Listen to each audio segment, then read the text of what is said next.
कि 1 साल तपस्या करनी जमकर। ओवर थिंकिंग के शिकार हो, उसी में दबा के खाना खा लिए। तपस्या है आत्म परिवर्तन, तुम सब अपने जीवन में शुरू कर दो। अब ये मत कहना ओवर थिंकिंग कैसे रोके, ईंधन दो ही मत, गाड़ी चलेगी ही नहीं। अपने आप को क्यों बेवकूफ बना रहे हो यार? तुमको पता ही नहीं चलता कि तुम अंदर की वजह से परेशान हो। लेकिन आज 2 में से एक डिसीजन ले लो।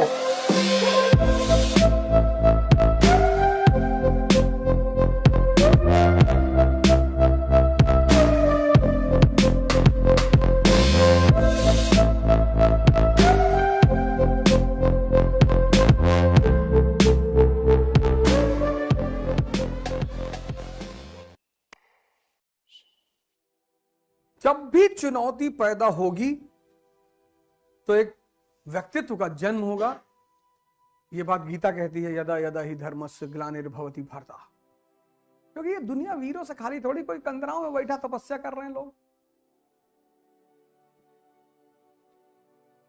सोहन बाबा हैं हमारे आश्रम में। हमारे आश्रम में तो खैर एक से एक लोग हैं। सोहन बाबा हैं अलकानंद महाराज के आश्रम में। तो वो एक अधिकारी से मिलने गए। उसने कहा बाबा जी हम इन सब चक्करों में नहीं पड़ते, पढ़े लिखे लोग हैं। अच्छा कितने पढ़े भैया आप? बोले हमने ग्रेजुएशन कर रखा है गोरखपुर यूनिवर्सिटी से। अरे बोले नमस्ते। बोले आपने क्या किया है? बोले हम इंजीनियर है IIT रुड़की से।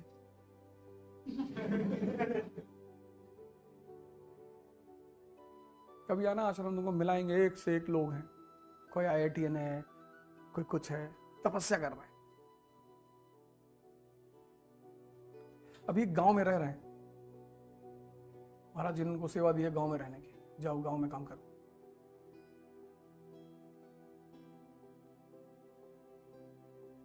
हमसे कहा गया तपस्या, तपस्या भैया मतलब घर छोड़ देना। कौन जाहिल बोला ये? तपस्या है आत्म परिवर्तन, तुम सब अपने जीवन में शुरू कर दो आज से, तभी कुछ होगा। वरना ये सपना जो पाले हो राजा बनने का, सो छोड़ दो। आज 2 डिसीजन में से एक ले लो, या तो तपस्या शुरू कर दो और या राजा बनने का सपना छोड़ दो। अपने आप को क्यों बेवकूफ बना रहे हो यार? कुछ और काम वाम सीख लो, फर्नीचर बनाना सीख लो, टीवी AC बनाना सीख लो, कुछ बिजनेस शुरू कर दो, पैसा घर में ज्यादा हो तो ठेकेदारी कर लो 5-6 साल में। जब नहीं कर पाओगे तो क्यों अपना टाइम यहां वेस्ट करोगे? हाँ 1 साल पढ़ लो जिससे कि थोड़ा विचारधारा और विकसित हो जाए। लेकिन आज 2 में से एक डिसीजन ले लो और तपस्या को अपने जीवन का हिस्सा बना लो। जैसे मन भागे, बता दिया मैंने। तुम्हारी सबसे बड़ी क्या कहते हो, ओवर थिंकिंग कैसे रोके? धूप में खड़े हो जाओ, खत्म ओवर थिंकिंग। वो भी मई की दोपहरिया में। मई किताब ले लो, वो लक्ष्मीकांत वाली, खड़े 3 घंटे बाद कोई पहचान नहीं पाएगा, टेक्सचर ऐसा हो जाएगा।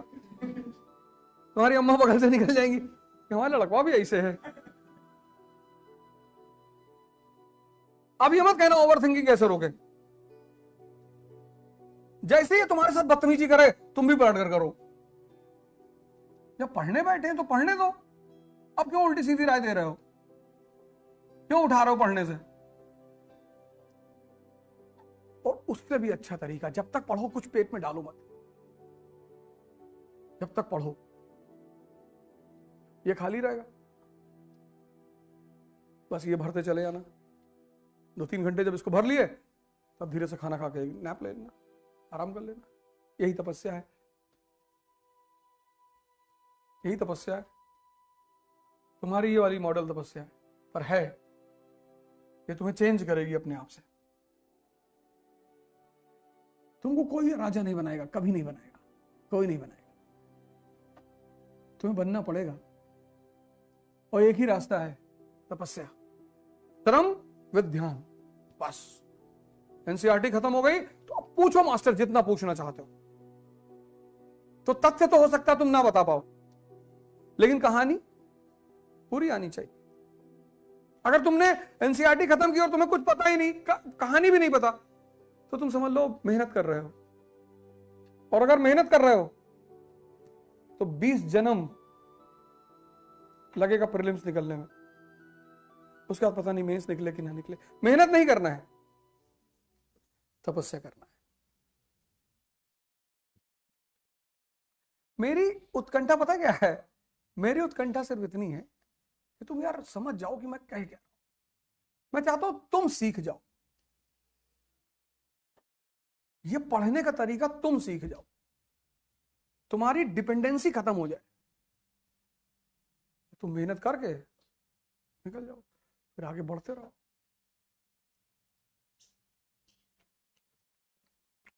मैं तुमको दर्द से, भले ही तुम मुझे गाली दोगे, कोई बात नहीं, नहीं करा है, ये नहीं करा है, मैंने कहा क्या फर्क पड़ता है, लेकिन मैं जानता हूं वो 10 लड़का जो समझ जाएगा ना कि यार मेहनत तो फाइनली मुझे ही करनी, मरना तो मुझे ही पड़ेगा, सीखना तो मुझे ही पड़ेगा, उसका सिलेक्शन हो जाएगा। तो वो 10 अगर तारीफ करेंगे तो 90 की कोई औकात ही नहीं विरोध करने से, फर्क ही नहीं पड़ता।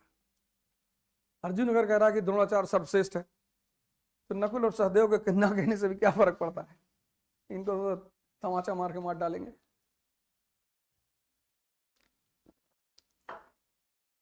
सिंपल सी बात। क्योंकि मैंने देखा कि तुम 17 साल पढ़े, कोई जिंदगी में तुम्हारे परिवर्तन ही नहीं।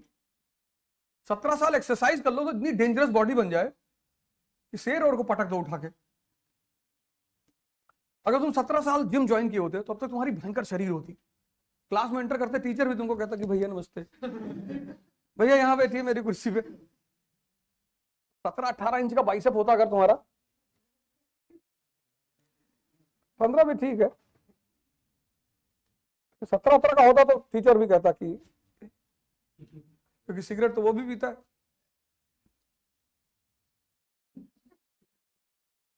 तो 24 में तो तुम्हें हॉलीवुड वाले बुला लेते कि आओ मूवी बनाओ, कमांडो पार्ट 4, सिल्वेस्टर स्टैलोन। तो 17 साल अगर तुम बॉडी बनाए होते, जिम किए होते, तो तुम्हारी सब शरीर, तुम 17 साल पढ़े, तुम्हारे चेहरे पर रौनक ही नहीं है, तुम उदास हो, दुखी, नौकरी भी नहीं मिल रही है, शादी भी नहीं हो रही है, घर वाले जलील भी बहुत कर रहे हैं, लेकिन अब कुछ बिगड़ा नहीं, क्योंकि इस क्लास में मैक्सिमम अगर किसी की होगी तो 25 होगी, उससे ज्यादा किसी की नहीं होगी।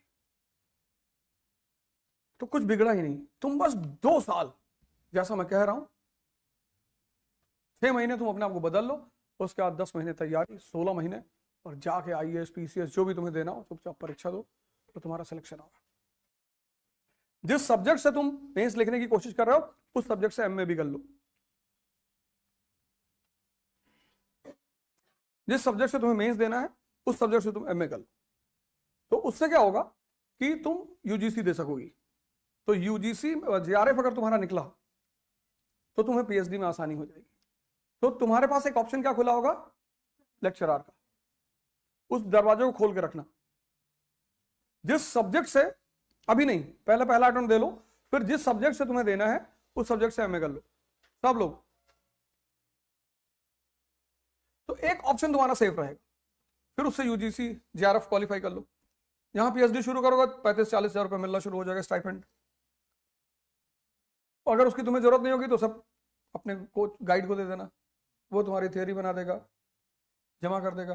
तुम्हारा यार किसी डिग्री कॉलेज यूनिवर्सिटी में तुम ज्वाइनिंग की स्थिति में आ जाओगे, तो सब कुछ तुम्हारी पढ़ाई के हिसाब से ही चलता रहेगा। मतलब इसी क्षेत्र में तुम आगे बढ़ते चले जाओगे। और अगर तुम्हें लगता है कि नहीं यार हम तो बाद में इंडस्ट्री खोलेंगे, ठीक है, एकदम खोलो, हम लॉयर बनेंगे, जाओ 2 साल बाद अपना काम शुरू कर दो, अटेम्प्ट्स देते रहो, हमसे सीख लो। कितने अच्छे अच्छे टीचर तुमको पढ़ाने आ रहे हैं दिल्ली से, यही मेरे सारे फॉर्मूले उनके साथ लगा दो, उनके सब सब्जेक्टों में, बस तुम्हारा इकोनॉमी तैयार हो जाएगा, ज्योग्राफी तैयार हो जाएगा, पॉलिटी तैयार हो जाएगा, हिस्ट्री तैयारी हो रही है, और दबा के न्यूज़पेपर पढ़ो, क्लास में आके सब एक दूसरे से डिस्कस किया करो। और अगर क्लास आपको नहीं साथ नहीं कर रही तो कोई बात नहीं, अकेले रहो। पर 1 साल के लिए सब तरफ ताला लगा दो। जैसे होता ना व्रत लेना कि 1 साल तक ये काम करना है, बस इसके सिवा कुछ नहीं करना, तो वो 1 साल का तुम व्रत उठा लो कि 1 साल तपस्या करनी जमकर, बाकी करना सब कुछ है। क्योंकि अगर तुमने अभी अपने आप को डिस्ट्रैक्ट किया तब तुम मारे जाओगे। ये अवसर है तुम्हारे पास, शानदार शानदार अवसर है तुम्हारे पास, बहुत शानदार। जहां फंसो हमको बताओ, जहां तुम्हें जिस जगह दिक्कत महसूस हो, क्योंकि मैंने हर वो चीज की है जो जिससे तुम गुजर रहे हो। मैंने की भी, ओवरकम भी की, तो सारे सूत्र मुझे पता है। ओवर थिंकिंग, बता दिया क्या करना है। खाना डालो मैं पेट में, कह दो अब सोचो, 6 घंटा भूखा रहेगा, इससे कहो अब सोचो। अरे कहा यार अब क्या सोचे, ईंधन दो ही मत, गाड़ी चलेगी ही नहीं। तुम ईंधन देते हो ना, ओवर थिंकिंग के शिकार हो, उसी में दबा के खाना खा लिए, अब सारा खून नीचे भाग गया। कह रहा कहां पड़ोगे यार, घुसेगा ही नहीं एक को लाइन अंदर, तो ओवर थिंकिंग तो होगी नहीं होगी, होगी। तो जब तक पढ़ो पेट में कुछ डालो ही मत। ये पूछो यार खा क्यों नहीं रहो, कह तो तुम फिर ओवर थिंकिंग में लग जाओगे। अभी आग जल रही है और ऑक्सीजन सिलेंडर तुमने छोड़ दिया, तो आग भपकेगी नहीं। तुम ओवर थिंकिंग के शिकार हो और दबा के खाना खा लेते हो, ये मस्त हो जाता है, बहा ले आता है तुमको, क्या हो चले, तुमको पता ही नहीं चलता कि तुम अंदर की वजह से परेशान हो। और कोई माई गलाल तुमको बिना तपस्या के आईएएस बना रहा हो, बताना हमको, संभव ही नहीं। पैसा चाहे जो ले ले, पैसा चाहे जो ले ले, बना नहीं पाए।